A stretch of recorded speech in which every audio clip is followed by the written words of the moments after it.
Premier jour de la semaine handicap et emploi. Jusqu'à vendredi, nous allons décliner cette semaine à travers différents reportages. C'était aujourd'hui le lancement de cette opération et c'est la gare de Toulon qui a été le théâtre de cette première journée. Pour dédramatiser ce combat, les associations multiplient les actions de sensibilisation sur le terrain.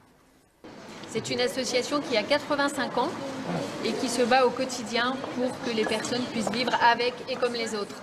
Trouver les mots justes, puis proposer un café, voilà comment réussir à détourner quelques minutes des voyageurs. Quelques minutes pour leur parler du handicap au travail. Toutes les personnes, à un moment ou à un autre, peuvent être concernées par le handicap.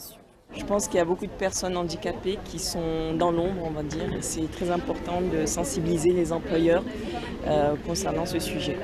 Aujourd'hui, vous pensez qu'il y a encore beaucoup de tabous à employer des personnes handicapées ? Énormément. Ah bah énormément.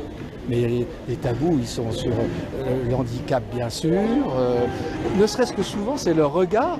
Lorsqu'on est, moi j'ai toujours été employeur toute ma vie. Ne serait-ce que le regard. Parce que c'est souvent dans une entreprise, vous avez fait quelque chose, mais c'est le regard de vos clients. Mais le regard des autres est-il si important quand on sait que 85% des handicaps sont tout simplement invisibles ? Quand on parle handicap dans les entreprises, il y a encore du frein parce que ça fait peur. Est-ce qu'on va savoir accompagner le collaborateur? Est-ce qu'il va y avoir besoin de moyens onéreux pour adapter le poste?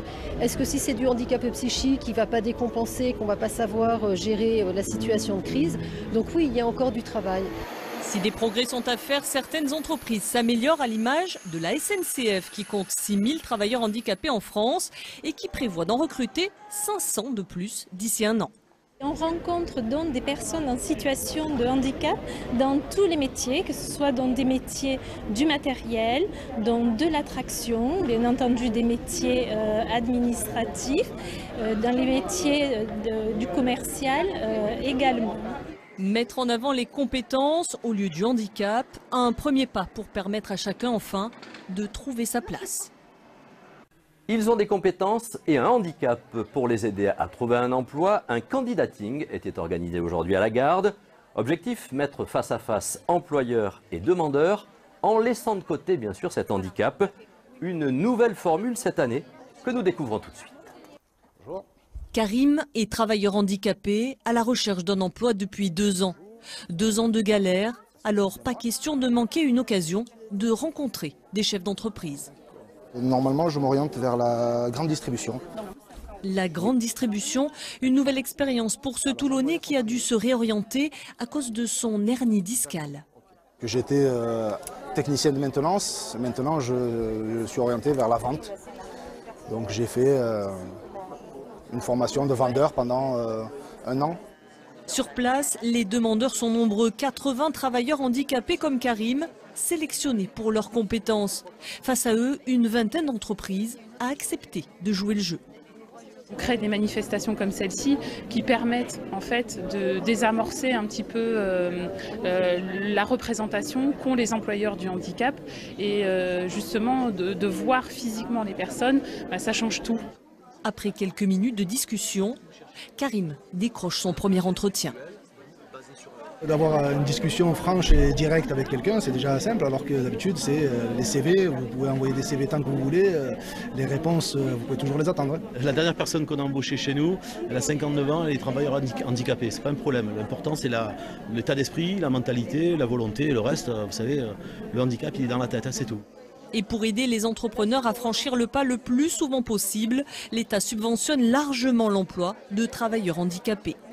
Dans le cadre de la semaine pour l'emploi des personnes handicapées, un candidating se tenait aujourd'hui à Puget-sur-Argent dans le Var. Il s'agit d'un forum renversé. Ce sont les employeurs qui se déplacent et viennent rencontrer les candidats. Là, en l'occurrence, il s'agissait donc de personnes en situation de handicap. Francis Mallory, Jean-Paul Bierlein.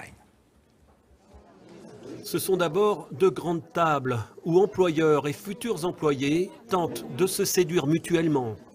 L'idée, c'est vraiment aujourd'hui de partir des compétences, des personnes qui sont en recherche d'emploi, qui ont une particularité qui, si j'ose dire, ne nous intéresse pas en tant que telle.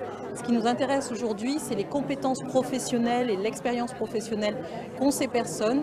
Très vite, les entretiens individuels s'enchaînent avec, pour certains déjà, des rencontres pleines d'espoir. J'ai déposé un CV qui risque peut-être de... on ne sait pas, sur un contrat de professionnalisation. Et après là, je vais voir d'autres sociétés, on va voir. En quelques années, le rendez-vous est devenu incontournable. Les entreprises trouvent à répondre à leurs besoins d'embauche tout en se mettant en conformité avec la loi. La loi donne plusieurs possibilités.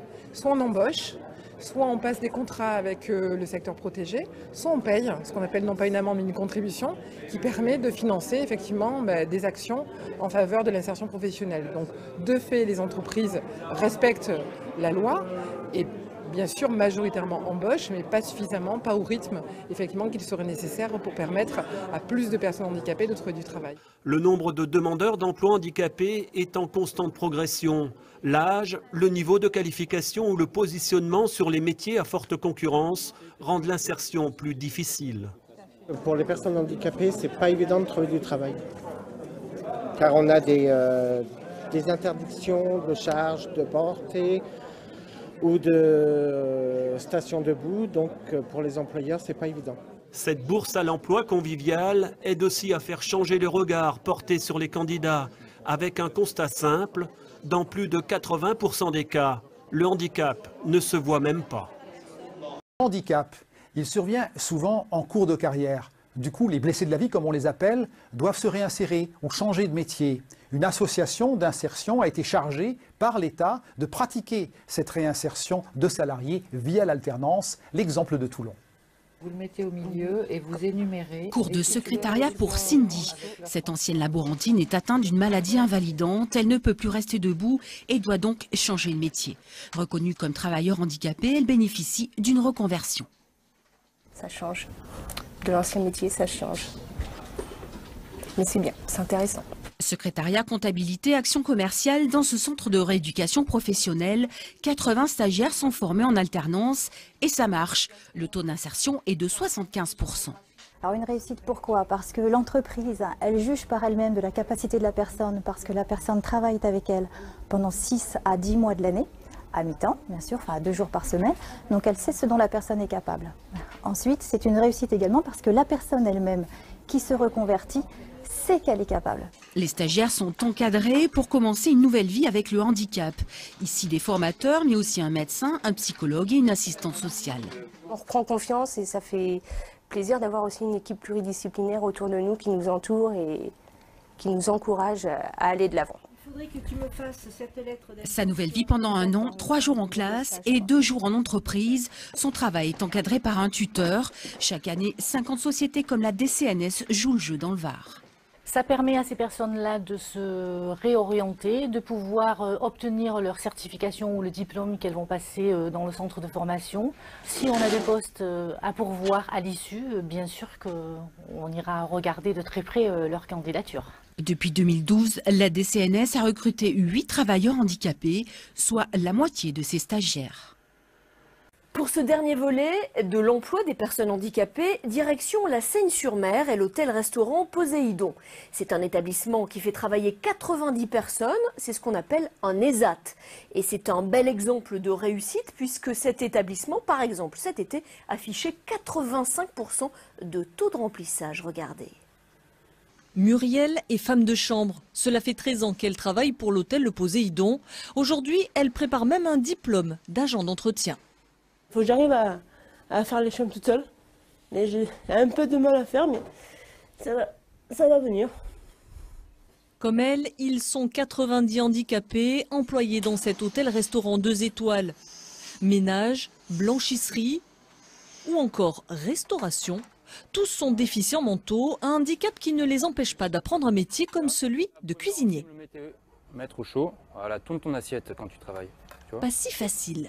Des fois, le chef, il craint un peu, il nous dit « Ah, c'est pas bien, mais c'est bien, c'est pour améliorer le travail. » Des fois, il nous dit « C'est pas bien, tu réussiras la prochaine fois. » Vous avez toujours le sourire, hein? Oui.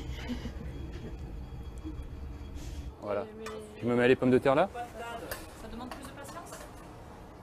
Un peu plus de patience, parce qu'il faut un peu plus expliquer les choses, oui, beaucoup plus patient, c'est sûr.